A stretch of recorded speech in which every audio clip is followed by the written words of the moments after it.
The smile on the general's face widened. "To date I have not lost," he said.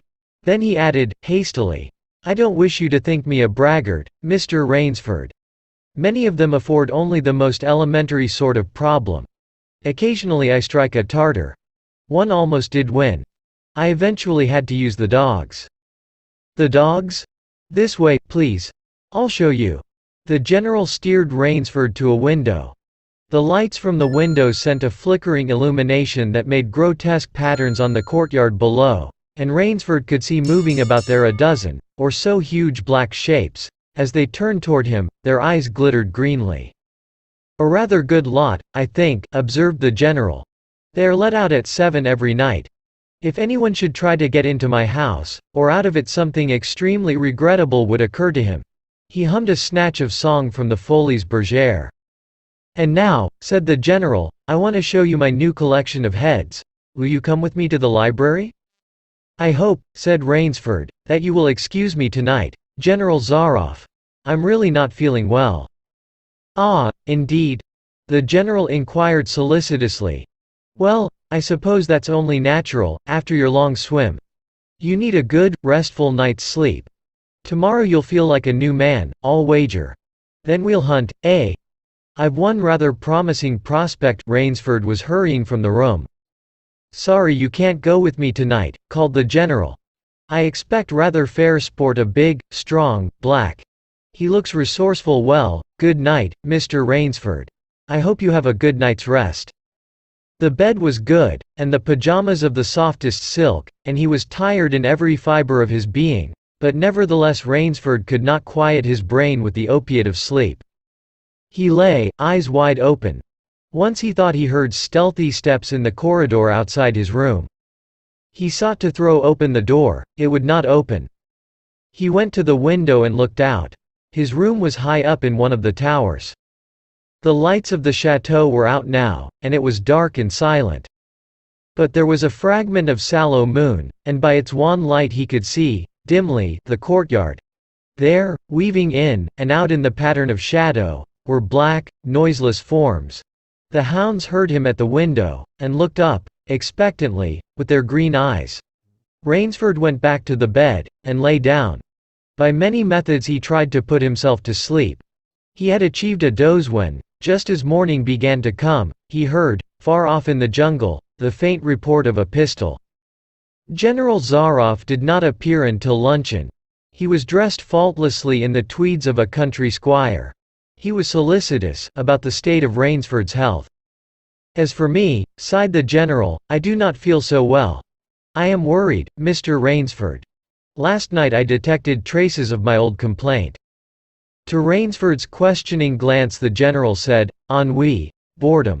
Then, taking a second helping of crepe Suzette, the general explained, "The hunting was not good last night. The fellow lost his head. He made a straight trail that offered no problems at all. That's the trouble with these sailors. They have dull brains to begin with, and they do not know how to get about in the woods. They do excessively stupid and obvious things. It's most annoying. Will you have another glass of Chablis, Mr. Rainsford?" "General," said Rainsford firmly, "I wish to leave this island at once." The general raised his thickets of eyebrows. He seemed hurt. "But, my dear fellow," the general protested, "you've only just come. You've had no hunting." "I wish to go today," said Rainsford. He saw the dead black eyes of the general on him, studying him. General Zaroff's face suddenly brightened. He filled Rainsford's glass with venerable Chablis from a dusty bottle. "Tonight," said the general, "we will hunt, you and I." Rainsford shook his head. "No, General," he said. "I will not hunt." The general shrugged his shoulders and delicately ate a hothouse grape. "As you wish, my friend," he said. "The choice rests entirely with you. But may I not venture to suggest that you will find my idea of sport more diverting than Ivan's?"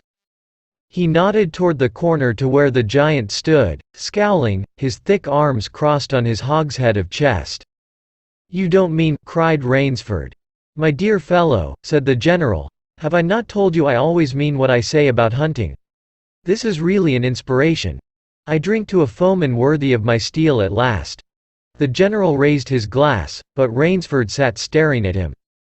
"You'll find this game worth playing," the general said enthusiastically. "Your brain against mine. Your woodcraft against mine.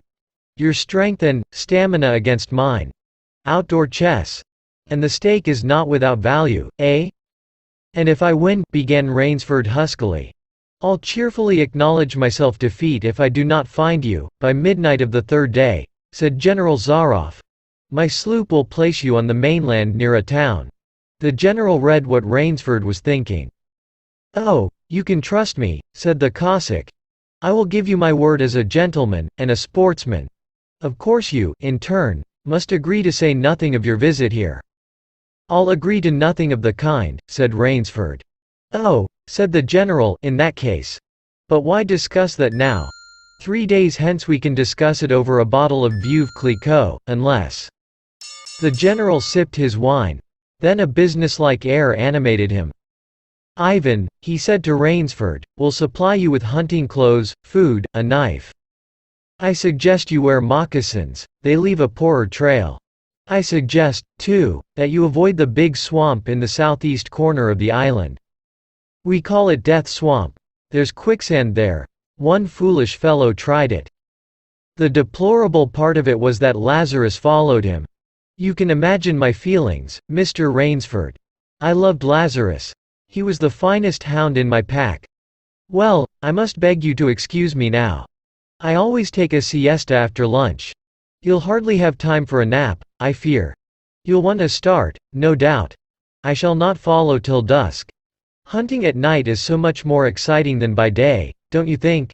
Au revoir Mr. Rainsford, au revoir. General Zaroff, with a deep, courtly bow, strolled from the room. From another door came Ivan. Under one arm he carried khaki hunting clothes, a haversack of food, a leather sheath containing a long-bladed hunting knife. His right hand rested on a cocked revolver thrust in the crimson sash, about his waist. Rainsford had fought his way through the bush for 2 hours. "I must keep my nerve. I must keep my nerve," he said through tight teeth. He had not been entirely clear-headed when the chateau gates snapped shut behind him. His whole idea at first was to put distance between himself and General Zaroff, and, to this end, he had plunged along, spurred on by the sharp roars of something very like panic. Now he had got a grip on himself, had stopped, and was taking stock of himself, and the situation. He saw that straight flight was futile. Inevitably it would bring him face to face with the sea. He was in a picture with a frame of water, and his operations, clearly, must take place within that frame. "I'll give him a trail to follow," muttered Rainsford, and he struck off from the rude path he had been following into the trackless wilderness. He executed a series of intricate loops. He doubled on his trail again and again, recalling all the lore of the fox hunt, and all the dodges of the fox. Night found him leg-weary, with hands and face lashed by the branches, on a thickly wooded ridge. He knew it would be insane to blunder on through the dark, even if he had the strength.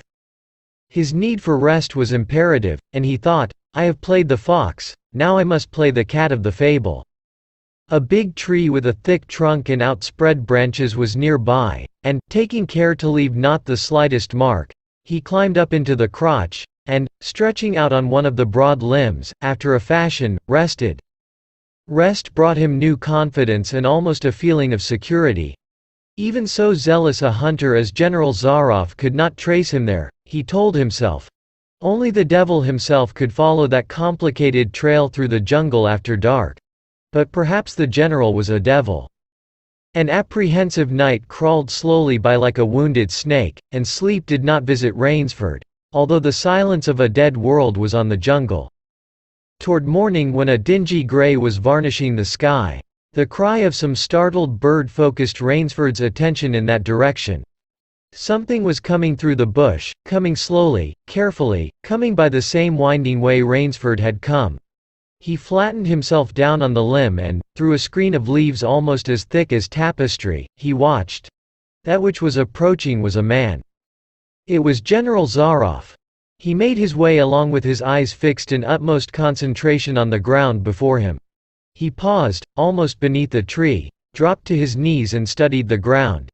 Rainsford's impulse was to hurl himself down like a panther, but he saw that the general's right hand held something metallic, a small automatic pistol. The hunter shook his head several times, as if he were puzzled. Then he straightened up, and took from his case one of his black cigarettes. Its pungent incense-like smoke floated up to Rainsford's nostrils. Rainsford held his breath. The general's eyes had left the ground, and were traveling inch by inch up the tree. Rainsford froze there, every muscle tensed for a spring.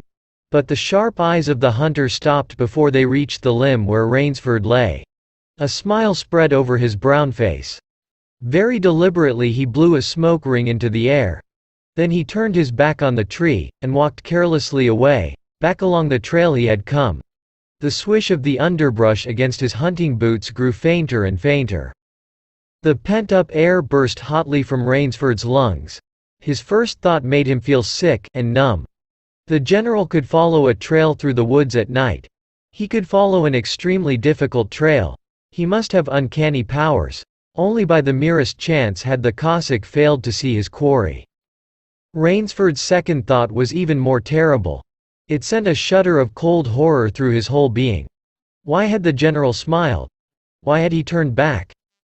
Rainsford did not want to believe what his reason told him was true, but the truth was as evident as the sun that had by now pushed through the morning mists.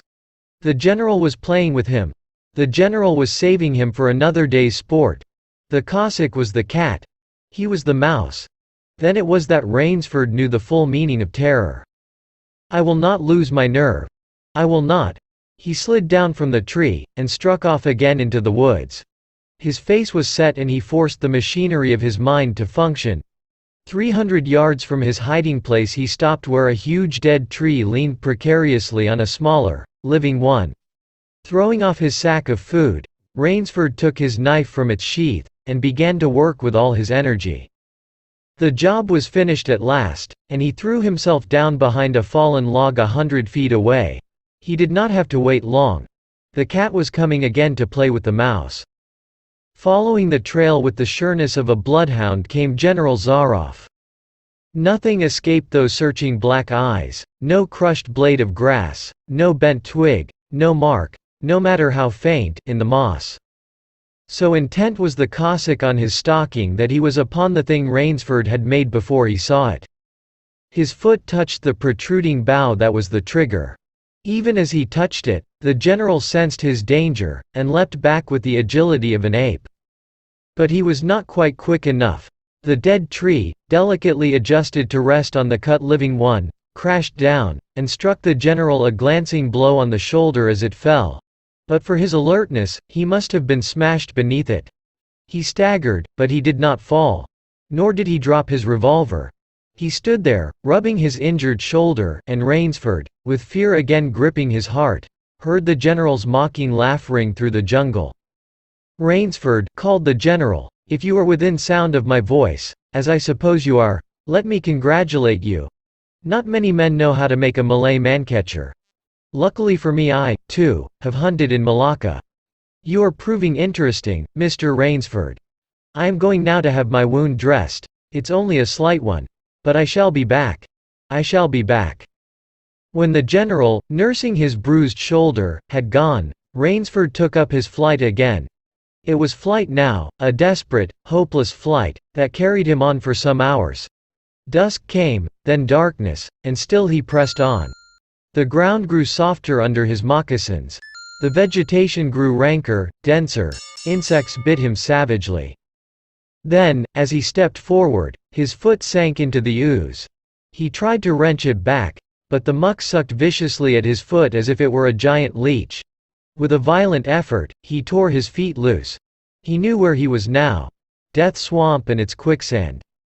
His hands were tight closed as if his nerve were something tangible that someone in the darkness was trying to tear from his grip. The softness of the earth had given him an idea. He stepped back from the quicksand a dozen feet or so and, like some huge prehistoric beaver, he began to dig. Rainsford had dug himself in France when a second's delay meant death. That had been a placid pastime compared to his digging now. The pit grew deeper. When it was above his shoulders, he climbed out, and from some hard saplings cut stakes, and sharpened them to a fine point. These stakes he planted in the bottom of the pit with the point sticking up. With flying fingers he wove a rough carpet of weeds and branches, and with it he covered the mouth of the pit.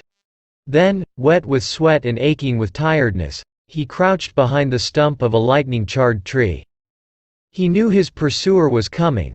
He heard the padding sound of feet on the soft earth, and the night breeze brought him the perfume of the general's cigarette. It seemed to Rainsford that the general was coming with unusual swiftness. He was not feeling his way along, foot by foot. Rainsford, crouching there, could not see the general, nor could he see the pit. He lived a year in a minute. Then he felt an impulse to cry aloud with joy, for he heard the sharp crackle of the breaking branches as the cover of the pit gave way. He heard the sharp scream of pain as the pointed stakes found their mark. He leapt up from his place of concealment. Then he cowered back. 3 feet from the pit a man was standing, with an electric torch in his hand. "You've done well, Rainsford," the voice of the general called. "Your Burmese tiger pit has claimed one of my best dogs. Again you score. I think, Mr. Rainsford, I'll see what you can do against my whole pack. I'm going home for a rest now. Thank you for a most amusing evening."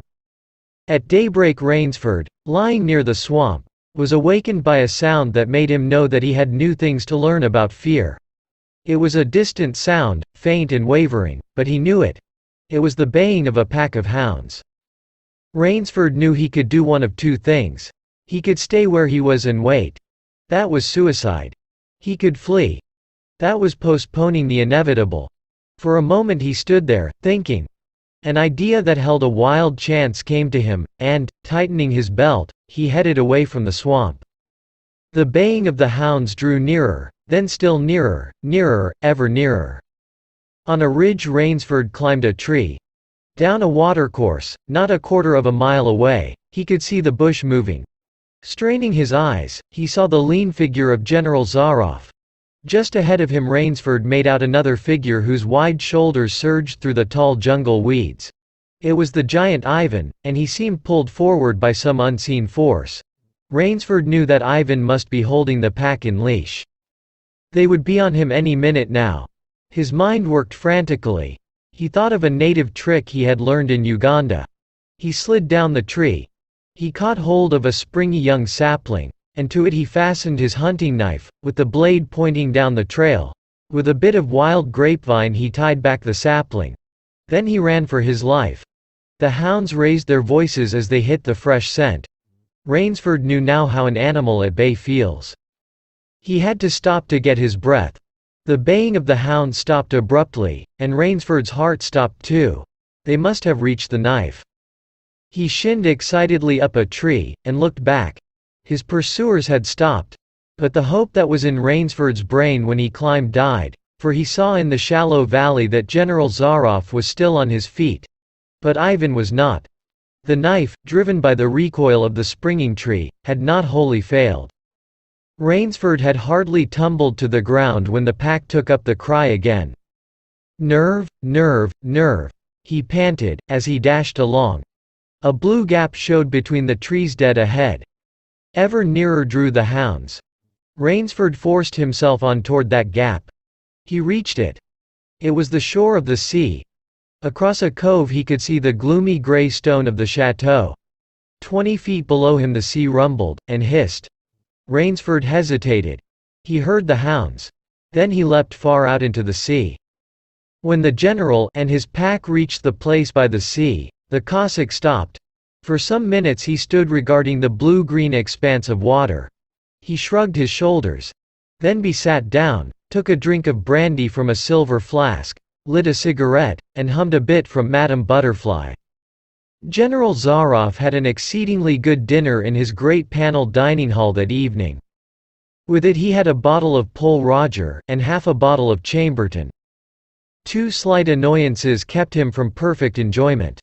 One was the thought that it would be difficult to replace Ivan. The other was that his quarry had escaped him. Of course, the American hadn't played the game, so thought the general as he tasted his after-dinner liqueur. In his library he read, to soothe himself, from the works of Marcus Aurelius. At 10 he went up to his bedroom. He was deliciously tired, he said to himself, as he locked himself in. There was a little moonlight, so, before turning on his light, he went to the window and looked down at the courtyard. He could see the great hounds, and he called, "Better luck another time," to them. Then he switched on the light. A man, who had been hiding in the curtains of the bed, was standing there. "Rainsford!" screamed the general. "How in God's name did you get here?" "Swam," said Rainsford. "I found it quicker than walking through the jungle." The general sucked in his breath and smiled. "I congratulate you," he said. "You have won the game." Rainsford did not smile. "I am still a beast at bay," he said, in a low, hoarse voice. "Get ready, General Zaroff." The general made one of his deepest bows. "I see," he said. "Splendid. One of us is to furnish a repast for the hounds. The other will sleep in this very excellent bed. On guard, Rainsford." He had never slept in a better bed, Rainsford decided.